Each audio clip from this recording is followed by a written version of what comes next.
My dear students, welcome to your master game channel. कैसे हैं प्यारे बच्चों? Very good. तो आज मैं क्लास 11th के बच्चों के लिए एब्जॉर्प्शन स्पेक्ट्रा लेके आया हूँ प्यारे बच्चों। तो देखिए कैसे होता है एब्जॉर्प्शन स्पेक्ट्रा, इसके बारे में डिटेल चर्चा करते हैं। तो आगे चलिए। हाँ तो बच्चों देखो, absorption spectra when white light from any source is first passed through the solution or vapors of chemical substance and then analyzed by the spectroscope। कोई भी लाइट किसी भी सोर्स से लेकर के किसी भी सॉल्यूशन में पास कराएं या किसी केमिकल के वेपर में पास कराएं और तब उसको स्पेक्ट्रोस्कोप से एनालाइज करते हैं तो क्या होता है प्यारे बच्चों? भाई पहले तो एब्जॉर्ब होगा, किसी सॉल्यूशन में हम पास कराएंगे तो सॉल्यूशन क्या करेगा? लाइट को एब्जॉर्ब करेगा। अब क्या क्या एब्जॉर्ब करते हैं देखना पड़ेगा। It is observe that some dark lines are obtained in the other continuous spectrum, है ना। यानी कॉन्टिन्यूअस स्पेक्ट्रम नहीं बन पाता। यहाँ भी कुछ लाइट एब्जॉर्ब हो जाती है जिसे डार्क लाइन मिलती है। वहाँ पर जो लाइटें नहीं आ पा रही हैं एब्जॉर्प्शन करने के बाद, वो लाइटें नहीं आ रही हैं, अदरवाइज एक कॉन्टिन्यूअस स्पेक्ट्रा हो जाता। तो these dark lines are supposed to result from the fact that when white light containing radiations of many wavelengths is passed through the chemical substances, the radiations of certain wavelengths are absorbed depending upon the nature of the elements. Further, it is observed that the dark lines are at the same place and where the colored lines are obtained in the emission spectra for the same substances।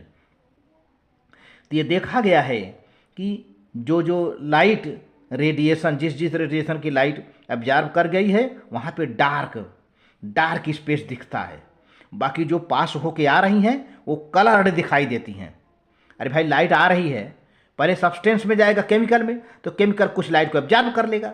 अब वो light को निकलने नहीं देगा, जो निकलने नहीं देगा तो उसके जगह क्या दिखाई देगा? डार्क दिखाई देगा, काला काला दिखाई देगा। अब बाकी जो जिसको एब्जॉर्ब नहीं कर पाया तो वो निकल के बाहर आएगी। तो वो लाइट जो निकल के बाहर आ रही है कलर्ड लाइट दिखाई देगी। कैसी दिखाई देगी? कलर्ड लाइट दिखाई देगी, और इमिशन के रूप में, क्योंकि पहले तो एब्जॉर्ब होगा तब ना इमिशन होगा। यहाँ पे दोनों प्रोसेस है।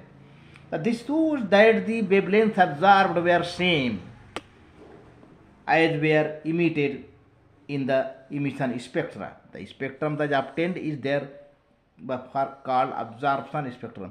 क्योंकि ऐसा है कि एब्जॉर्प्शन के वजह से स्पेक्ट्रम बनता है। ये एब्जॉर्प्शन के वजह से स्पेक्ट्रम बनता है। The wavelength absorbed were same as were emitted. जो वेवलेंथ एब्जॉर्ब होता है, जिस वेवलेंथ का लाइट, वो उसी के बराबर होता है जिसका इमिशन होता है। जिस तरह के उसके वेवलेंथ के बराबर हो जाता है। तो देखिए कैसा होता है डायग्राम में प्यारे बच्चों। अब यहाँ पर देखिए, ये लाइट या स्लिट है, ये व्हाइट लाइट है, ये एक लाइट पास होके आ रही है। और यहाँ पर देखिए ये इसमें कोई केमिकल पड़ा है। कौन सा केमिकल पड़ा है? सोडियम क्लोराइड का सॉल्यूशन पड़ा है। अब ये व्हाइट लाइट इस पर पास हो रही है, निकल के आ रही है। अब जो निकलने वाली लाइट है कुछ दूसरे टाइप की होगी, क्योंकि ये तो लाइट ना जाने कौन कौन रेडिएशन रहा होगा, है ना। कॉन्टिन्यूअस वाले में से, विबग्यार में से। अब विबग्यार में से कुछ लाइट इसमें से ऑब्जर्व हो गया होगा, बाकी जो नहीं ऑब्जर्व पाया वो निकल पा रहा है। देखिए अब ये प्रिज्म पर गिराया गया, प्रिज्म ने उसको अलग कर दिया, है ना। अब आप देखो क्या क्या है। ये डार्क रीजन है, आप देखो वायलेट है, इंडिगो है, इसको हम ब्लू मान ले रहे हैं, इसको ग्रीन मान लो। येलो के पट्टियाँ दिखाई दे रही हैं, ऑरेंज है, ये रेड है। तो dark lines in yellow region of the continuous spectrum. Actually यहाँ से यहाँ तक कंटिन्यूअस स्पेक्ट्रम होना चाहिए था, लेकिन ये यहाँ पे डार्क लाइन मिल गया है। यहाँ पे क्या है? येलो वाई लिखा है ना, यहाँ से देखो दिखा रहा है, डार्क लाइन मिल रहा है। तो यहाँ से आते आते कंटिन्यूटी है, लेकिन डिसकंटिन्यू हो गया फिर है। तो ऐसा क्या हुआ? ये एब्जॉर्प्शन के वजह से हो रहा है। अगर एब्जॉर्ब ना हुआ होता तो वो भी लाइट निकल के आती बाहर, है ना, वो भी लाइट निकल के बाहर आती। तो इस तरह से प्यारे बच्चों, वीडियो अच्छा लगे तो लाइक करके सब्सक्राइब कर देना, शेयर कर देना। Very good, thank you.